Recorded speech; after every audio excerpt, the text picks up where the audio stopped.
దంతంబుల్ పడనప్పుడే తనువునందారూడియున్నప్పుడే కాంతాసంగమురోజనప్పుడే జరాక్రాంతంబు కానప్పుడే కురుల్ వెల్వెల్లగానప్పుడే వింతల్మేన చరించనప్పుడే చింతింపన్వలని పదాంభుజములన్ శ్రీకాళహస్తీశ్వరా. శంకర, నిజమైన జ్ఞానము, నిజమైన యొక్క భక్తి, నిజమైన విద్య నిన్ను చేరుకోవడం అనే యొక్క జ్ఞానం కలిగినట్టయితే చాలయ్యా, అంతకుమించిన వేదం మరొకటి లేదు. అది ఏమిటయ్యా అంటే దంతాలు ఊడిపోకముందే, దంతంబుల్ పడనప్పుడే, తనువునందారూఢి ఉన్నప్పుడే, శరీరం గట్టిగా ఉన్నప్పుడే, కాంతాసంగము రోజనప్పుడే, ఈ యొక్క సంసారం మీద వ్యామోహం తగ్గకముందే, జరాక్రాంతంబు కానప్పుడే, ఈ యొక్క శరీరం చాతకాక మూల పడిపోకుండా ఉండకముందే, కురులు వెల్వెల్లగానప్పుడే, వెంట్రుకలు తెల్లబడకుండా ఉండకముందే, వింతల్మేన చరించినప్పుడు శరీరంలో కొత్త కొత్త వింతలన్నీ పుట్టకుండా ఉండకముందే, చింతింపన్వలని పదాంబుజములను శ్రీకాళహస్తీశ్వర అంటున్నారు. అంటే ఏమిటయ్యా అంటే ఎప్పుడైనా సరే ఇవన్నీ కూడా ఏవి రాకముందు ఆ శరీరం గట్టితనంగా ఉన్నప్పుడే అన్నీ భగవంతుడు ఇచ్చిన యొక్క ఆ సమస్త ఐశ్వర్యం కానీ, ధనం కానీ, యొక్క ఇది కానీ, అన్ని మనం సంపాదించిన ఐశ్వర్యం కానీ, మన శరీరంలో శక్తి కానీ ఉన్నప్పుడే నేను సేవించాలి, నేను చేరుకునే మార్గం చేరుకోవాలని దుర్జట్లు వారు శ్రీకాళహస్తీశ్వర శతకంలో కీర్తిస్తున్నారు. ఆ విధంగా శంకర భగవత్పాదులు వారు శివానందహరిలో కీర్తిస్తూ ఏ జన్మ ఉన్నా పర్వాలేదు శంకర, కానీ ఏంటంటే సదా నిన్ను స్మరిస్తూ ఉండేటువంటి ఒక జన్మ ఉంటే చాలయ్యానికి అని కీర్తన చేస్తున్నారు. దానికి ఉదాహరణగా దూర్జటి వారు శ్రీకాళహస్తీశ్వర శతకంలో చెప్తున్నారు. ఏ వేదంబు పఠించలూత భుజగం వేశాస్త్రముల్ జూచె తానే విద్యాభ్యాసనంబునర్చెకరి చెంచే మంత్రమూహించే బోధా విద్భావ నిదానంబుల్ సదువులయ్యా కావు మీ పాద సంసేవాసక్తి ఏకాక చంతుటికిన్ శ్రీకాళహస్తీశ్వరా అంటున్నారు. అయ్యా ఏమిటి ఆ యొక్క సాలెపురుగు ఏం విద్య నేర్చుకునింది? ఆ యొక్క తిన్నడు ఏ వేదం చదువుకున్నాడు, ఏ శాస్త్రం చదువుకున్నాడు, ఏ వేదంబు పఠించే లూత భుజగం ఆ ఏనుగు ఏ శాస్త్రాలు ఏ వేదంబు పఠించలూత భుజగం ఏ శాస్త్రములు చూచే ఆ యొక్క ఏనుగు ఏ శాస్త్రాలు చూసింది? తానే విద్యాభ్యాసనంబునచ్చకరి ఆ యొక్క తిన్నడు ఏ విద్యాభ్యాసం చేశాడు, ఏ వేద పాఠశాలలో చదువుకున్నాడు? ఎక్కడా చదువుకోలేదే. చెంచే మంత్రమూహించే బోధా విద్భావ నిధానమంబుల్ చదువులయ్యా. ఈ యొక్క మనం పొట్టకోటు కోసం మనం చదువుకునే చదువు నిజమైన చదువా శంకర? సదా ఆ యొక్క నిన్ను తెలుసుకొనగోని నీ యొక్క శివజ్ఞానాన్ని, శివభక్తిని ప్రసాదించేటువంటి యొక్క జ్ఞానం ఏదైతే ఉందో అది చదువుకోవాలి. కానీ అంతేగాని నిన్ను త్రికరణ సిద్ధిగా మనోవాక్కాయ కర్మాన్ని నిన్ను స్మరించి, నిన్ను సేవించి, నిన్ను చేరేటువంటి చివరి గమ్యం నువ్వై ఉండాలి. అంతేకాని ఈ యొక్క లౌకికమైనటువంటి లౌకికమైన విద్యలు ఇహలోకాలు ఇక్కడే వదిలిపెట్టి వెళ్ళిపోతాం, కానీ నీ యొక్క పరమార్థాన్ని చేర్చలేవు కదా శంకర అని దూర్జటి వారు కీర్తిస్తున్నారు. బోధా విద్భావ నిధానమంబులు చదువులయ్యా. ఇవన్నీ చదువులా కాదు. బోధా విద్భావ నిధానమంబులు చదువులయ్యా కావు నీ బోధా విద్భావ నిధానంబులు కావు నీ పాద సంస్మరణ సేవా శక్తి ఏకాక చంతుటికిన్ శ్రీకాళహస్తీశ్వర.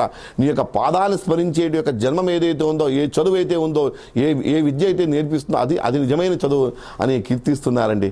కంజాక్షునకు కాని కాయంబు కాయమే పవనగుంబిత చర్మ భస్త్రికాక వైకుంఠు పొగడని వక్త్రంబు వక్త్రమే ఢమఢమధ్వనితోడి డక్కగాక హరిపూజనములేని హస్తంబు హస్తమే తరుశాక నిర్మిత దర్విగాక చక్రచింతలేని జన్మంబు జన్మమే తరళసలిల బుద్బుదంబుగాక విష్ణుభక్తి లేని విబుదుండు విబుదుడే పాదయుగముతోడి పశువుగాక అని ప్రహ్లాదుడు తండ్రితో తన తండ్రి అయిన హిరణ్యకశిపుడితో చెప్తున్నాడంటే, అంటే విష్ణువుని సేవించిన శరీరం ఒక శరీరమా నాన్న?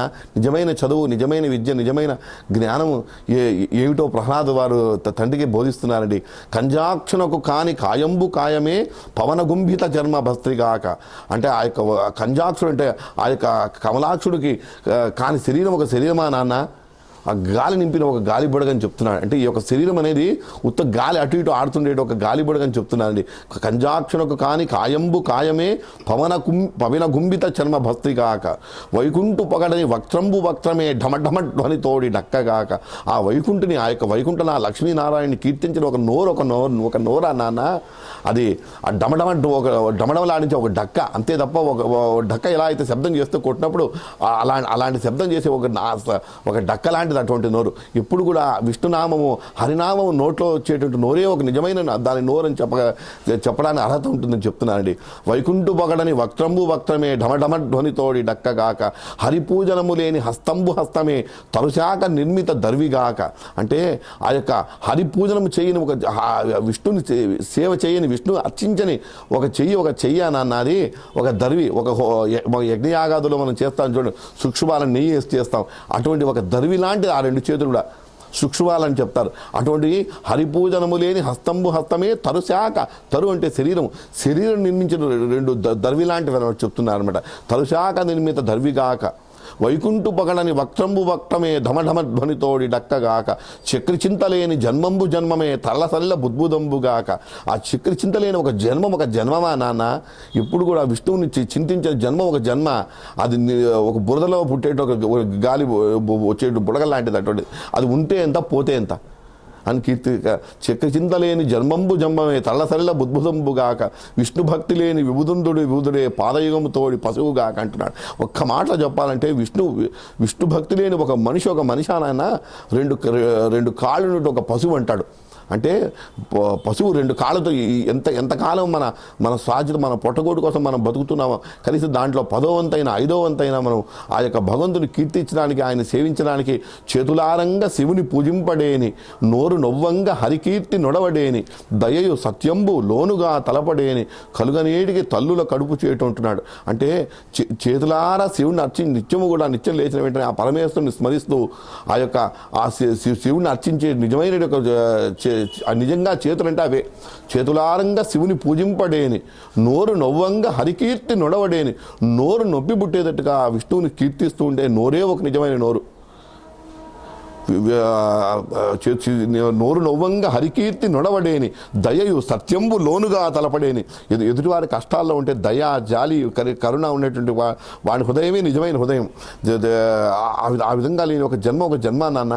ఏమి దయయు సత్యంబు లోనుగా తలపడేని. అటువంటి వాడు పుట్టే ఎంత పుట్టకపోతే ఎంత అని పోతనామాచుల వారు ఒక శ్లోకంలో మనకు సంపూర్ణం చేస్తున్నారండి.